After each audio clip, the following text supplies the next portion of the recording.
नमस्कार। आज मैं विजय लक्ष्मी गुप्ता हिंदी ए यानी हिंदी जिसका मदर टंग है, first language Hindi, new syllabus के आधार पर 2023 में क्लास 12 में के एग्ज़ाम में जो प्रश्न आया था, संक्षिप्त प्रश्न, उसी का मैं चर्चा कर रही हूँ।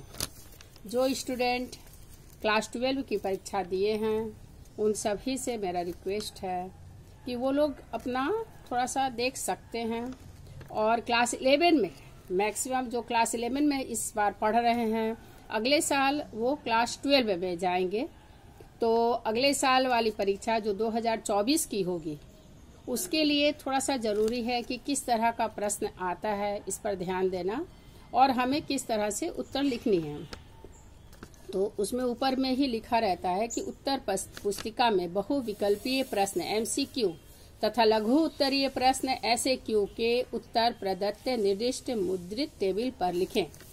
इस बार कॉपी जो आंसर शीट है उसमें बना हुआ है, तो उसमें क्या करना है, सिर्फ पहला नंबर का जो प्रश्न है और दूसरा नंबर का जो प्रश्न है, इन दोनों का ही उत्तर सिर्फ लिखना है नंबर दे दे करके। उसमें नंबर ऑलरेडी दिया हुआ है, सिर्फ आपको उसके सामने उत्तर लिख लेना है।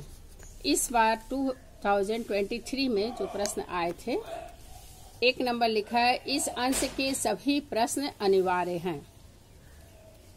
पूर्णांक है 22, 1 × 22।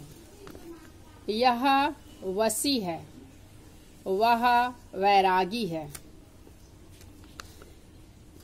ऑप्शन दिया हुआ है A, B, C, D। तो वह वसी है, वह वैरागी है, इसका उत्तर होगा A, कुटज। नेक्स्ट है, मुक्तिबोध ने अपनी बदतर जिंदगी की तुलना किसके साथ की है? Primary school, C, primary school. काव्य का सत्य शासकीय या वैज्ञानिक नहीं है, कौन कहता है? C, लेखक। कितनी अच्छी थी वह कौन है? जुवैदा। मन चला कहकर किसको संबोधित किया गया है? ठाकुर को। सुंदर देई के पति क्या हैं? देश हितैषी। ठगनी कहकर किसे संबोधित किया गया है? माया को। साय में धूप किसकी रचना है? दुष्यंत कुमार की। हो गई है पीर परवसी में कवि क्या कहना चाहता है? वर्तमान सूरत बदलना। काम रूपी अग्नि किससे बुझेगी? संयम से। उसे करघे पर जगाए रहो किस कविता का अंश है? अवकाश वाली सभ्यता। छाहा सी अंबर पथ से चली पंक्ति किसके लिए प्रयुक्त हुई है? C, संध्या। आधुनिक काल का नामकरण आचार्य शुक्ल ने क्या किया था? यह हिंदी साहित्य के इतिहास से संपर्कित प्रश्न है। हिंदी साहित्य का इतिहास भी अच्छी तरह से पढ़ना है, जो हमारे सिलेबस में है क्लास 12 में। B, गद्य काल। आधुनिक हिंदी साहित्य के जनक कौन हैं? D, भारतेंदु हरिश्चंद्र। हिंदी गद्य को शुद्ध और परिमार्जित करने का बीड़ा किसने उठाया? B, महावीर प्रसाद द्विवेदी। छायावाद नामकरण किसने किया? मुकुटधर पांडे जी ने। C, मुकुटधर पांडे। तार सप्तक के संपादक का नाम बताइए? D, अज्ञेय। परिभाषिक शब्दावली जो किताब के अंत में दिया हुआ है, उसमें से भी 5 नंबर का रहता है, तो यदि उसको अच्छी तरह से याद कर ली जाए तो ये 5 नंबर तो आ ही जाएगा, क्योंकि इसमें इंग्लिश में दिया रहता है, अर्थ भी दिया हुआ है। आपको यदि याद रहेगा तो आप आराम से अर्थ लिख ही सकते हैं। फोरनून। C, पूर्वाह्न। कंप्यूटर, A, संगणक। मोशन ए प्रस्ताव, पासपोर्ट ए पारपत्र, सेमिनार ए संगोष्ठी। इस तरह से प्रश्न नंबर 1 के 22 प्रश्न का उत्तर का सॉल्व कर चुकी।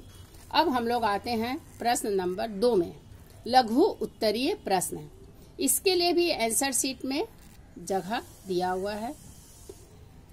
1 नंबर का उत्तर है तो लिखा ही है कि नीचे दिए गए गद्य पद्य से 4-4 प्रश्नों के उत्तर अनाधिक 5-6 शब्दों में लिखिए। तो 5 और 6 शब्दों में ही लिखना है, उससे ज्यादा नहीं लिखना है, कम हो ही सकता है। प्रश्न है, रूप और नाम में क्या अंतर है? उत्तर, रूप व्यक्ति सत्य है और नाम समाज सत्य है। ढर्रे में सब कुछ खपाया जा सकता है, कौन किसको कहता है? ढर्रे में सब कुछ खपाया जा सकता है, यशराज ने लेखक को कहा। वीर ने किसे मुंह लगा कहा? वीर ने नौकर को मुंह लगा कहा। खुदा नेक की नेकी बनाए रखे और बद की बदी माफ करे, यह पंक्ति किसको संबोधित है? खुदा नेक की नेकी बनाए रखें और बद की बदी माफ करें, यह पंक्ति रखे पहलवान को संबोधित है। तुम चाल चलन में, पढ़ने लिखने में बहुत अच्छे हो, पर बड़े ही अभिमानी हो। यहाँ अभिमानी किसे कहा गया है? यहाँ अभिमानी साहब को कहा गया है। सारा संसार अपने मतलब के लिए ही तो जी रहा है, यह कथन किस पाठ से है?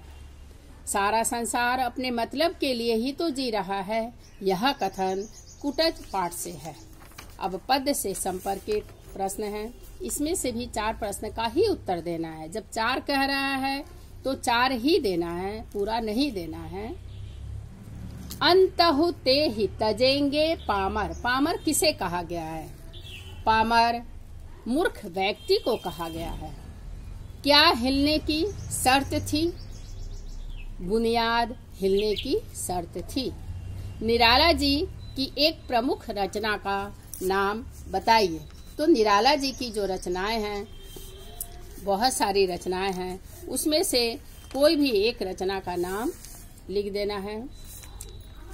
तो इसके लिए हिंदी साहित्य के इतिहास में ही परिमल है, और भी निराला की प्रमुख रचनाएं हैं परिमल, अर्चना, सांध्य, काकली, अपरा, गीतिका, आराधना, दो शरण, राग विराग, गीत कुंज, अड़िमा, कुकुरमुत्ता। तो इनमें से कोई भी एक लिखने से ही नंबर मिल जाएगा। जिही गिरी रची रची बाधत पागा, यहाँ पागा से संबंधित अर्थ को बताइए। तो पागा से संबंधित अर्थ है पगड़ी। गांधी जी क्या कहते थे?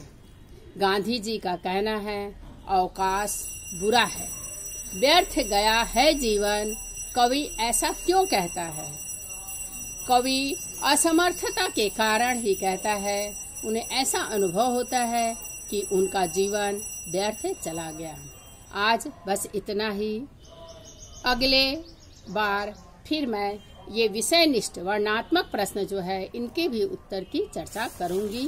नमस्कार। सभी विद्यार्थियों से हमारा निवेदन है, ज्यादा करके जो 11 क्लास में 11वीं कक्षा का परीक्षा भी कल खत्म हो चुका है, तो इन बच्चों से भी रिक्वेस्ट है, ये बच्चे भी YouTube में देखें, नेट में देख करके ही अपनी पढ़ाई लिखाई करें तो ज़्यादा अच्छा है। और जहाँ से पढ़ाई लिखाई संपर्कित आपको कोई भी कुछ मिल रहा है अच्छी चीज़ें, तो वो चैनल को निश्चित रूप से सब्सक्राइब कर लीजिए, ताकि कुछ भी यदि सब्सक्राइब जो जिनका चैनल है वो कुछ भी देंगे पढ़ाई लिखाई से संपर्कित, तो आपके पास अपने आप ही आ जाएगा। बच्चे मोबाइल का सदुपयोग करिए, पढ़ाई लिखाई में मन लगाइए। अभी से ही क्लास 12 में के सिलेबस में जो कुछ भी पढ़ना है उसको शुरू कर दीजिए, क्योंकि वक्त अपने आप ही, समय जो है, समय का जो सदुपयोग करना चाहिए। यह अपने मूल्यवान जो हमारा समय है, विद्यार्थी जीवन है, इसका हमें इसको सही अर्थों में काम में लगाना चाहिए। धन्यवाद। नमस्कार।